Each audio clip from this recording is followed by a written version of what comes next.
Napa Habib Rizik niku nate kempal kali kula diundang padha-padha kali Rahmawati teng Hotel Indonesia Jakarta. Temriko akhirnya nyambut dhewe-dhewe. Waktu DE Habib Rizik ngadeg teng mikrofon mungel, yang terhormat Ibu Rahmawati Soekarno Putri, yang terhormat Gus Dur yang selalu menyebut saya teroris lokal. Nah, itu lah untung lah, belum bengok sampai niling. Makanya saya bolak-balik bilang kepada pemerintah, tangkap itu Habib Rizik, selesai. Bolak-balik ya dia lagi. Dengan Habib Lutfi bin Yahya, Hadi Zainal Abidin, Habib Abu Bakar Al-Habsyi menjadi anggota DPR RI periode 2024 sampai 2029. Terakhir Raffi Ahmad, utusan khusus Presiden bidang pembinaan generasi muda dan berkerjaan.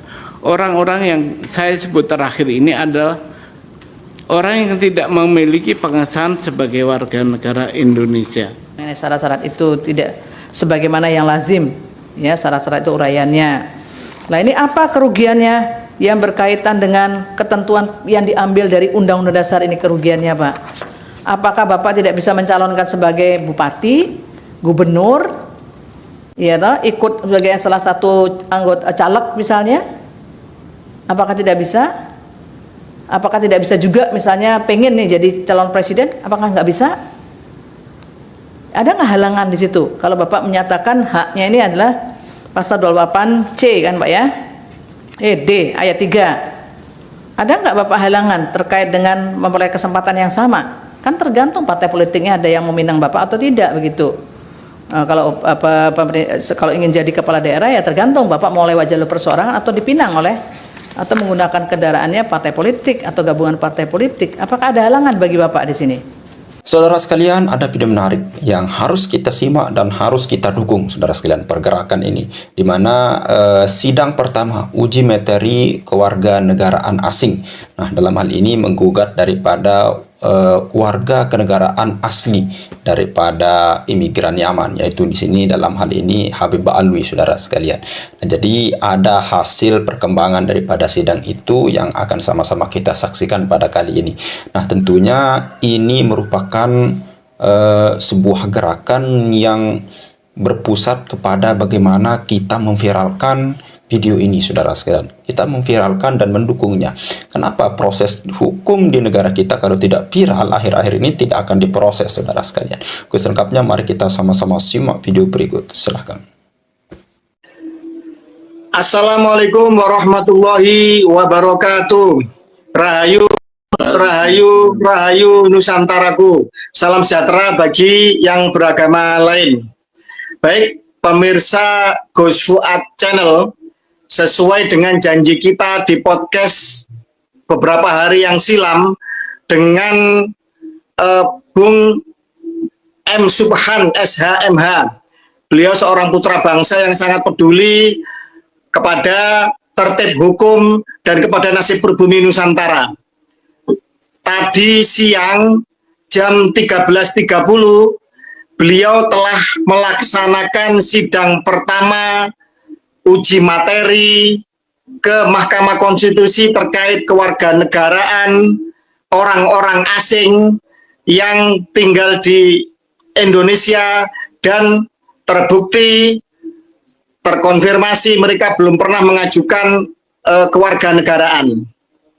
Terutama diantaranya adalah klan Ba'alwi, imigran dari Yaman yang akhir-akhir ini viral disoroti dengan berbagai macam penyimpangan, termasuk pengakuan cucu Nabi yang belum terkonfirmasi, bahkan terindikasi palsu. Mereka juga rasis, mereka juga membelokkan sejarah Nusantara, mereka juga memalsukan banyak makam-makam, dan kini mereka mencoba untuk mencaplok para pahlawan bangsa, diakui sebagai bagian dari mereka. Padahal menurut sejarah mereka baru datang setelah Perang Diponegoro, kurang lebih sekitar tahun 1832.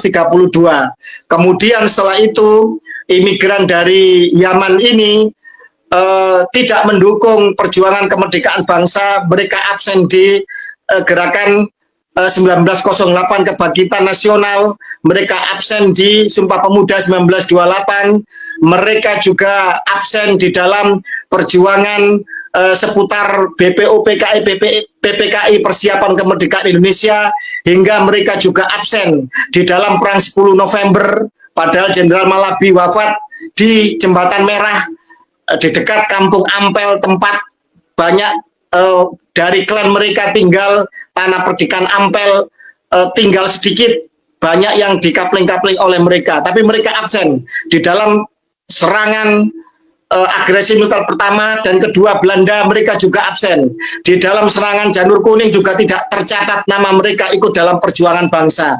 Tetapi kini mereka seolah-olah menjadi majikan-majikan dari pribumi Nusantara. Ternyata menurut Kang Mas Subhan, sarjana hukum, magister hukum ini, yang telah mengajukan uji materi ke Mahkamah Konstitusi, mayoritas dari mereka terbukti belum pernah melakukan proses pengajuan kewarganegaraan kepada pemerintah Republik Indonesia secara resmi, sebagaimana amanat dari Undang-Undang Dasar 45 kita, pasal 26 konstitusi kita, dan juga Undang-Undang Kewarganegaraan, yang itu oleh beliau diuji materi kepada Mahkamah Konstitusi. Baik, sekali lagi saya katakan, no viral, no justice. Kalau tidak viral, kalau tidak ramai, tidak meledak beritanya, tidak didukung oleh netizen, maka tidak ada keadilan. Begitulah yang masyhur di dalam kekinian Indonesia, bahwa keadilan harus dicapai dengan diviralkan dahulu. Karena itulah maka seluruh elemen bangsa yang peduli kepada nasib pribumi Nusantara, kepada konstruksi hukum kita, tertib hukum kita, tentang kewarganegaraan kita, harus mendukung perjuangan ini, pergerakan ini. Dan silahkan untuk apa yang menjadi pembicaraan pengawalan kita terhadap sidang Mahkamah Konstitusi ini bisa disebarluaskan. Boleh diambil video-video yang berkaitan dengan kegiatan ini, dengan perjuangan ini, tetapi tentu saja secara etika harus mencantumkan dari mana mengambil cuplikan video yang sedang kita konsen dan kita konsentrasi untuk melakukan uji materi di Mahkamah Konstitusi ini. Baik, tanpa panjang lebar, silakan Mas Subhan, Kang Mas kita, untuk menceritakan detail terkait mengenai masalah sidang hari ini di Mahkamah Konstitusi. Silakan, Kang Mas. Baik, Assalamualaikum warahmatullahi wabarakatuh. Waalaikumsalam warahmatullahi wabarakatuh. Tadi dimulai sidang panel, sidang sidang pertama oleh Mahkamah Konstitusi, perkara nomor 14, yaitu perkara permohonan uji materi yang saya ajukan. Pada intinya, Majelis Hakim panel setuju dengan permohonan saya, namun ada beberapa perbaikan, dan itu saya terima sebagai masukan, karena perbaikannya hanya bersifat asosial itu, atau hal yang tidak pokok, nggak apa-apa. Cuman ada salah penulisan, ada hierarki undang-undang yang kelewati, hanya itu. Tapi substansi daripada permohonan saya, justru hakim ada kekhawatiran ini berdampak sangat luar biasa, kata dia. Pasti. Dia bilang begitu. Maka begini, harus ada dukungan yang luas oleh bangsa ini agar ini dikabulkan. Tetapi andai kata karena hakim udah khawatir begitu, nggak dikabulkan, juga tidak apa-apa sebenarnya. Karena materi undang-undang Dasar pasal 26 itu jelas sekali, yang menjadi bangsa Indonesia, yang menjadi warga negara Indonesia adalah bangsa Indonesia asli. Itu nggak bisa ditawar. Kalau ditanya khususnya umpama Ba'alawi, kita tanya, apakah mereka bangsa Indonesia? Bukankah dia bangsa Yaman? Bahkan kalau ditanyakan kepada dirinya sendiri, dia akan pasti bilang, dia bukan bangsa Indonesia. Nah, itulah kekhawatiran hakim, kenapa kalau ini dikabulkan, akan menjadi luar biasa dampaknya itu. Karena di semua lini pemerintahan telah ada isian orang-orang Ba'alawi ini. Hampir di semua lini pemerintahan itu ada sekarang dia. Nah, itu kalau dikabulkan, itu teranulir dengan sendirinya mereka-mereka itu. Baik, sebentar. Dampak. Sebelum terlalu jauh diceritakan, kami review bahwa sidang pertama tadi itu bersifat panel untuk melihat terkait materi gugatan, bukan gugatan ya, materi yang panjenengan ajukan, yang permohonannya, baik dari redaksional maupun sistematika atau hal-hal yang sebenarnya tidak krusial, itu agar diperbaiki. Ada masukan-masukan. Oke, itu yang pertama. Masukan yang Oke, itu yang pertama. Yang bersifat formal. Yang bersifat formal. Oke. Tapi tidak substansial kan? Tidak tidak mengubah. Oke, siap. Terima kasih. Kemudian yang kedua, ada statement dari salah seorang majelis hakim yang menyatakan bahwa uji materi ini akan berdampak sangat luas, sangat besar apabila nanti dikabulkan. Begitu? Atau di garis bawahi? Betul. Kita nggak sebutkan nama hakimnya, nggak enak. Tapi ada dalam ruangan itu ada suara hakim begitu. Ada suara hakim yang menyatakan bahwa. Iya. Oke. Ini kalau digabungkan, artinya dampaknya luar biasa. Dampaknya akan luar biasa, berdampak luas, berdampak yang sangat dahsyat ya di dalam kehidupan kebangsaan ini. Seandainya kemudian gugatan uji materi ini ternyata nanti dikabulkan. Jadi begitu. Oke. Tapi tadi saya keluarkan argumen. Sekarang kalau nggak diputuskan, bagaimana sistem kewarganegaraan kita? Kacau. Ada orang asing menjabat di pemerintahan. Kacau bukan itu? Tak gituin. Saya berargumentasi hanya itu aja. Nah, sedangkan Indonesia itu menganut azas paternal, keturunan darah dari bapak, dari laki-laki. Itu cukup jelas untuk membuktikan bahwa dia itu dari terah laki-laki, nggak ada keturunan bangsa Indonesianya. Maka dia bukan bangsa Indonesia. Harus diputus oleh hakim ini menurut saya. Tapi andai kata tidak diputus, tidak dikabulkan, juga tidak akan berubah status para orang asing ini, akan tetap menjadi warga negara asing. Karena undang-undang dasarnya bunyinya begitu. Baik, sebentar. Sebelum terlalu jauh, artinya sidang pertama ini masih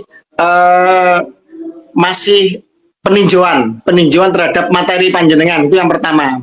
Baru sidang kedua nanti mungkin sudah mengarah kepada argumentasi hukum ya, yang harus disampaikan untuk untuk pengujian itu sendiri. Oke, begitu ya. Jadi nanti iya betul, sidang kedua masih bersifat panel, sidang pendahuluan. Kedua, tanggal 24 nanti. Tanggal 24. Nah, 14 hari lagi, 2 minggu lagi. Itu sidangnya menerima argumentasi yang dimasukkan ke permohonan gitu. Jadi argumentasinya apa ini? Kurang, makanya saya akan tambah. Oke, baik, siap. Jadi sidang kedua nanti setelah sekarang diminta untuk ada perbaikan-perbaikan, nanti akan dilihat perbaikannya seperti apa. Jadi masih bersifat panel dulu. Oke, baik. Sebelum melangkah terlalu jauh, apakah nanti diterima atau tidak? Kalau menurut panjenengan pribadi selaku praktisi hukum, panjenengan masih optimis nggak kira-kira ini akan dikabulkan oleh majelis hakim? Super optimis karena tadi hanya satu hakim yang ngomong gitu. Sementara di Mahkamah Konstitusi itu ada 9 hakim. Gitu. Misalkan Optimis. diterima, misalkan diterima berarti ada seandainya ada yang menolak, berarti kan apa ya, dissenting opinion ya istilahnya. Dissenting opinion. Pengambilan suara. Gitu. Pengambilan suara. Oke. Baik. Maka dari itu, saudara-saudaraku sebangsa dan setanah air, bangsa ini sedang diuji. Bangsa ini sedang harus berintrospeksi. Dan sebagai pribumi Nusantara, pribumi Indonesia yang mayoritas, kita sedang menelaah tentang orang-orang asing, terutama dari klan-klan Arab dan lebih terutama lagi dari klan Habaib Ba'alwi yang sedang diuji materi tentang status keluarga negaraannya. Artinya, kalau dari sensus 2010, Kang Mas, itu klan Arab itu jumlahnya hanya 0,1% dari seluruh bangsa Indonesia.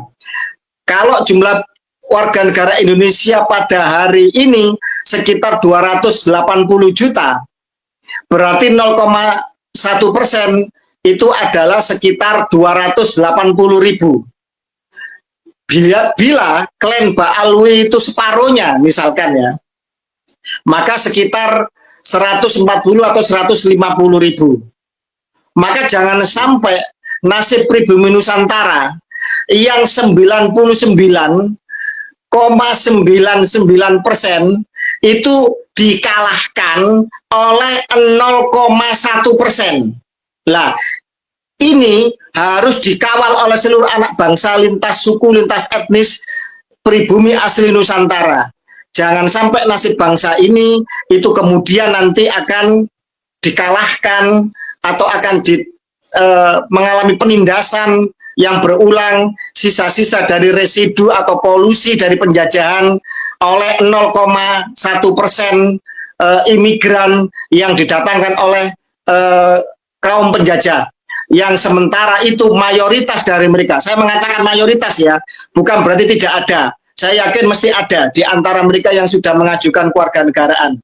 Jangan sampai kemudian dikalahkan oleh mayoritas dari mereka, dari 0,1% ini yang belum punya status kewarganegaraan berdasarkan amanat konstitusi kita. Nah, terus kemudian selain optimisme dari Kang Mas Subhan, hal-hal apa lagi yang bisa diceritakan pada hari ini tadi, sidang pertama tadi, Kang Mas? Jadi gini, ada satu argumen dari hakim untuk membuat contoh. Nah, saya membuat contoh, kenapa ini harus equal terhadap semua warga negara. Saya bilang bahwa ada warga negara keturunan Tionghoa yang pada awal-awal kemerdekaan, bahkan sampai tahun 80-an, dikejar-kejar aparat agar mengakui atau pulang. Nah, kenapa warga negara Arab itu tidak? Berarti negara telah berlaku tidak adil kepada semua warga negara yang ada di Indonesia. Gitu. Kenapa orang-orang Tionghoa diminta untuk mengurus SBKRI, surat bukti kewarganegaraan Indonesia, sementara orang Arab tidak? Nah, saya kasih contoh itu. Artinya apa? Semua peranakan itu harus mengurus kepada kewarganegaraannya. Nah, peranakan itu siapa aja? Saya jelaskan.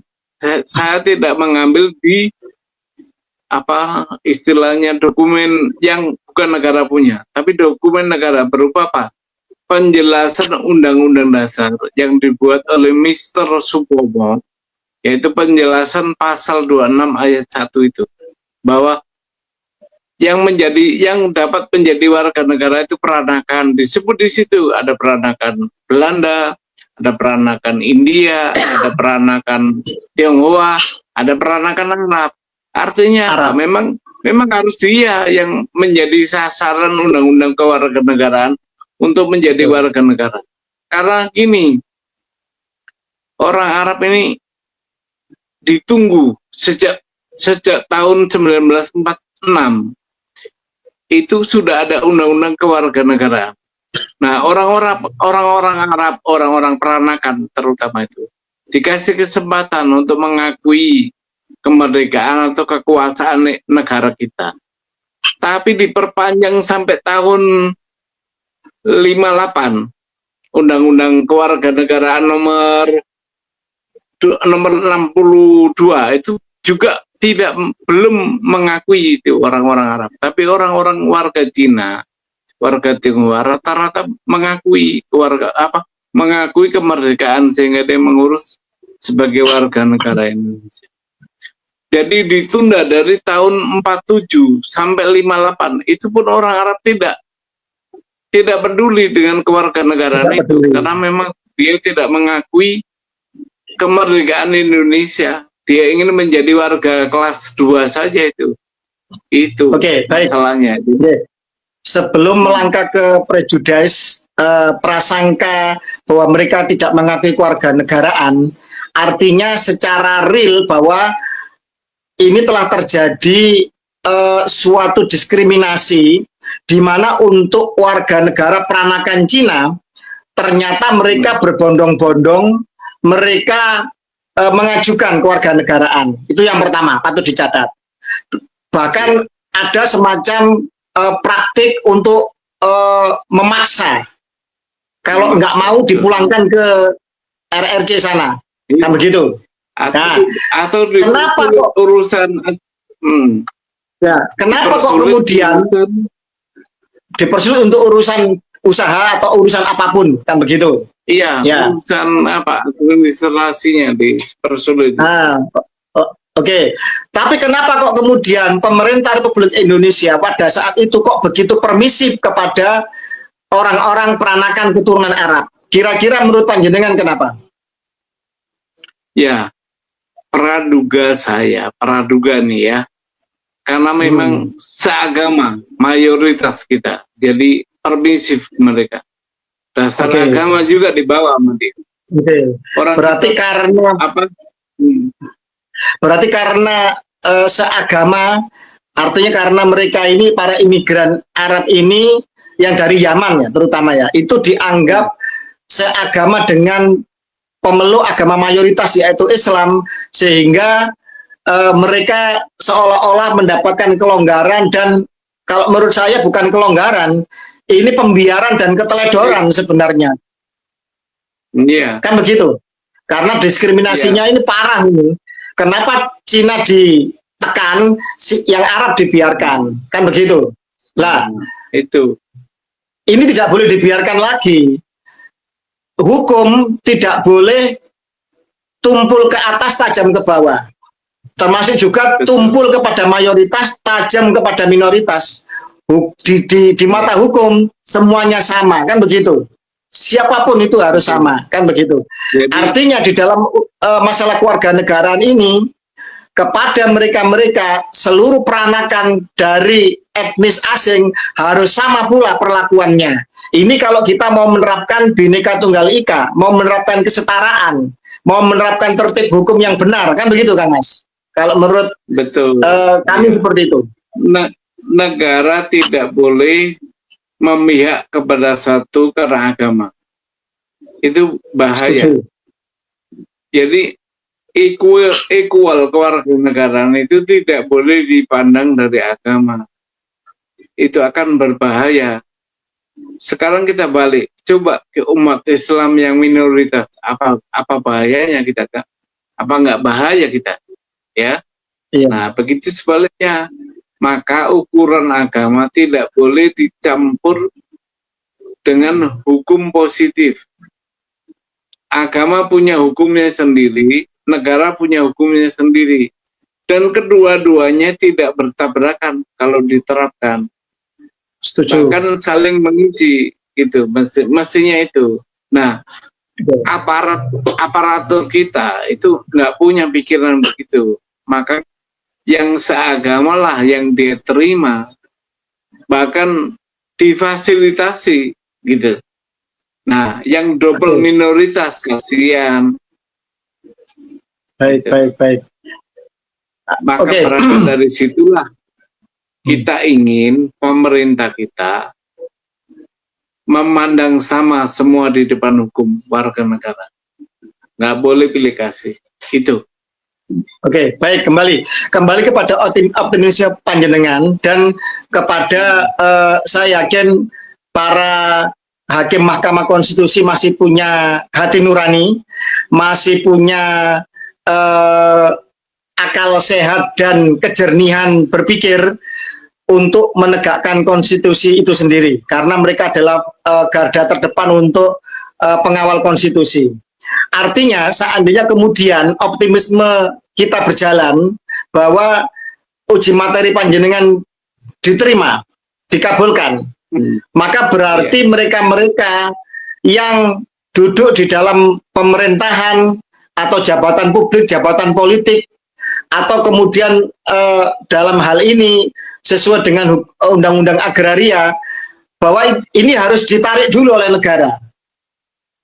Begitu ya konsekuensinya, Kang Mas? Ini konsekuensinya sebenarnya sudah harus begitu. Tanpa ada putusan MK juga harus begitu, karena memang terbukti mereka bukan warga negara Indonesia. Cukup ditanya aja, kamu punya nggak pengesahan sebagai warga negara Indonesia? Kalau nggak punya, ya berarti orang asing. Nah, betul. Itu undang-undang sudah membatasi itu, undang-undang dasar dan undang-undang kewarganegaraan membatasi bahwa cukup punya nggak kau pengesahan. Nah, kalau nggak punya, kan tanpa MK pun nggak apa-apa. Tapi gini loh, pemerintah kita kalau tidak ada putusan begini, itu AB mengabaikan itu semua. Nyatanya mereka yang terbukti orang asing bisa menjadi calon presiden loh. Itu puncak untuk itu nggak ketolongan tuh. Iya betul, puncak ketololan ya. Keteledoran dan ketololan. Artinya gini, sebenarnya tanpa langkah hukum uji materi ini, sebenarnya baik dari konstitusi maupun perundangan di bawahnya, ini sebenarnya secara otomatis mereka ini sebenarnya telah terbukti nyata-nyata dan sah bukan warga negara Indonesia sebenarnya, kan begitu. Cuma diperlukan langkah-langkah hukum untuk kemudian bisa menegaskan dan membuat melek semua mata anak bangsa kita ini, kan begitu. Iya. Misalkan gini Kang Mas. Misalkan gini, ada seorang Habib misalkan punya tanah atau aset atau SHM. Iya. Panjenengan berani untuk menggugat bahwa dia tidak berhak atau gugur kepemilikannya. Iya, akan saya buktikan itu di pengadilan kalau ada. Bahwa apa yang dia miliki hak atas tanah SHM itu harus gugur. Gampang aja itu nanti kalau di pengadilan, buktikan bahwa kamu adalah warga negara Indonesia. Nah, baik. Muncul itu bukti. Karena gini, ini beda dengan pergulatan soal nasab. Kalau warga negara ini masih kontemporer, masih kekinian, masih bisa dijangkau, masih banyak yang hidup, undang-undangnya masih berlaku. Jadi kalau nasab itu udah puluhan ribuan tahun, jadi bisa berkelit. Tapi kalau ini nggak bisa berkelit mereka. Betul. Kenapa? Nenek moyangnya baru berketurunan baru 3 generasi paling ya 4 telah generasi. Bahkan ada yang generasi awal mungkin. Ya. Nah, baik. Undang-undang kita masih berlaku. Saya sepakat itu. Artinya gini, ketika mereka, saya dalam tanda kutip ya, klan Ba'alwi yang mengaku cucu Nabi ini, itu dipertanyakan nasabnya, perdebatannya adalah perdebatan yang panjang dari kitab yang seribu tahun lebih, kan begitu. Kita cari di abad-abad awal hingga ke sekarang pembuktiannya. Juga masih harus dengan sampling tes DNA, kan begitu. Iya. Orang Arab bagaimana, yang kemudian keturunan Ismail bagaimana, keturunan Ishak bagaimana, orang Quraisy bagaimana, Hasan Hussein bagaimana. Artinya butuh pembuktian yang harus komprehensif dan begitu luas cakupannya. Tetapi untuk membuktikan bahwa mereka bukan warga negara Indonesia dan mereka sebenarnya tidak berhak untuk menduduki jabatan publik atau memiliki aset-aset dan mendirikan organisasi di dalam ruang lingkup Negara Kesatuan Republik Indonesia berdasarkan konstitusi dan perundangan di bawahnya adalah sangat mudah sebenarnya, karena mereka baru datang sekitar 3-4 generasi di Nusantara. Begitu maksud panjenengan? Iya, gini, batasan kita adalah kemerdekaan. Waktu merdeka, dia menjadi warga negara mana? Kalau dia menjadi jadi orang asing, bukan warga negara Indonesia, maka dia harus mengurus pengesahan sebagai warga negara. Nah, itu masih kejangkau. Nenek kita, kakek kita masih hidup itu, masih menyaksikan itu. Jadi gini, saya tegaskan lagi, tanpa putusan MK, mereka orang-orang bangsa lain yang tidak memiliki pengesahan sebagai WNI dan ikut dalam pemerintahan itu gampang membuktikan. Cukup kita tanya aja, adakah pengesahan? Kalau ada pengesahan, kita cek, ada nggak tercatat di lembaran negara? Karena gini, pengesahan sebagai WNI itu dicatat dalam buku negara, buku lembaran negara. Jadi gampang untuk ngeceknya. Iya. Baik. Parameternya gampang. Pertama, mereka baru datang di Nusantara, ya. Datuknya. Yang kedua, ketika Indonesia merdeka, mereka sebagai orang asing punya nggak pengesahan atau pernah nggak mengajukan pengesahan? Itu yang kedua. Yang ketiga, ada komparasi, ada perbandingan dengan peranakan keturunan etnis asing yang di Nusantara, yaitu etnis Cina. Ternyata mereka berbondong-bondong pernah mengajukan kewarganegaraan, tapi imigran Yaman dalam tanda kutip wabil khusus klan Habib Alwi ini yang sekarang merasa paling mulia, paling rasis, itu ternyata tidak pernah, mayoritas tidak pernah mengajukan kewarganegaraan. Gampang sebenarnya pembuktiannya. Iya, cukup dua undang-undang, undang-undang dasar dan undang-undang kewarganegaraan, cukup ya, bahwa dia itu warga negara itu bukan. Itu ya. Jadi gini, akan sidang lagi tanggal 24 Maret. Siap. Nah, itu sidang panel kedua terakhir untuk menentukan sidang ini lanjut atau tidak. Kalau berlanjut, maka yang akan dihadirkan dalam persidangan ini pemerintah, dalam hal ini yang mewakili Tipumham dan anggota dan DPRD RI yang mewakili. DPR RI. Baik. Terus dihadirkan saksi-saksi ahli. Nah, itu. Baik. Pengennya waktu pemeriksaan saksi ahli itu live kita. Siap. Bisa ya, dimohon untuk live bisa ya, Kang Mas? Insya Allah bisa kalau pas pembuktian. Baik, terima kasih. Jadi sudah bisa ya. Jadi Mas Subhan sudah konfirmasi ke Mahkamah Konstitusi bahwa bisa live untuk nanti ketika pembuktian ya dari saksi ahli. Terus ini, baik, kembali kepada jalannya yang jenengan jalani hari ini terkait sidang pertama. Terus terkait juga mengenai masalah optimisme panjenengan.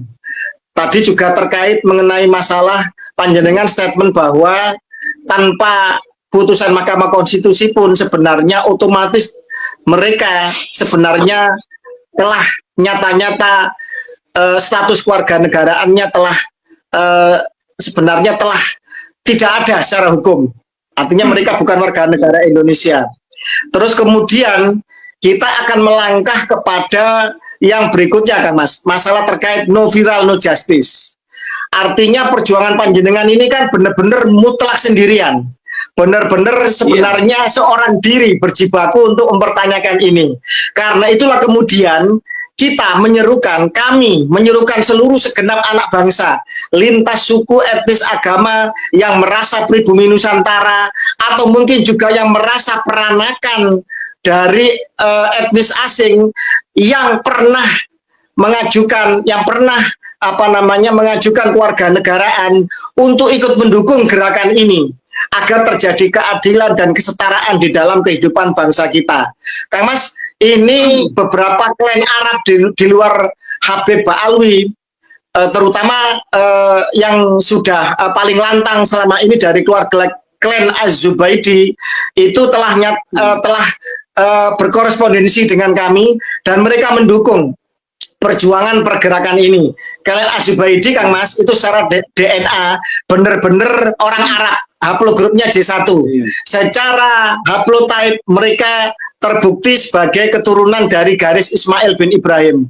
Alhamdulillah mereka juga mendukung pergerakan ini, mereka mendukung anti rasisme di Nusantara, mereka mendukung kesetaraan, mereka mendukung Bhinneka Tunggal Ika, dan alhamdulillah sangat surprise mereka juga mendukung tentang perjuangan pergerakan panjenengan. Dan kami mengundang kepada seluruh segenap lintas etnis, baik asli pribumi maupun non pribumi yang telah menjadi warga negara Indonesia, yang dulu terutama etnis Cina ya, atau klan-klan Arab yang pernah mengajukan kewarganegaraan untuk ikut mendukung pergerakan ini. Karena apa? Agar bangsa ini bisa menerapkan kesetaraan di depan hukum.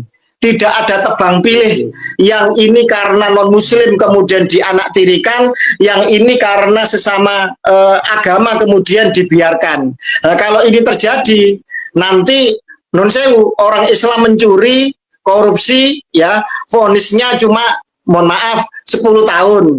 Kalau orang non-pri atau orang-orang non-muslim korupsi, vonisnya hukuman mati. Nah, ini kan bahaya kalau kemudian terjadi tebang pilih. Nah, ini ujian ini tentang kewarganegaraan ini. Monggo Kang Mas, karena itu nanti di link ini nanti akan diberikan juga contoh amicus curiae.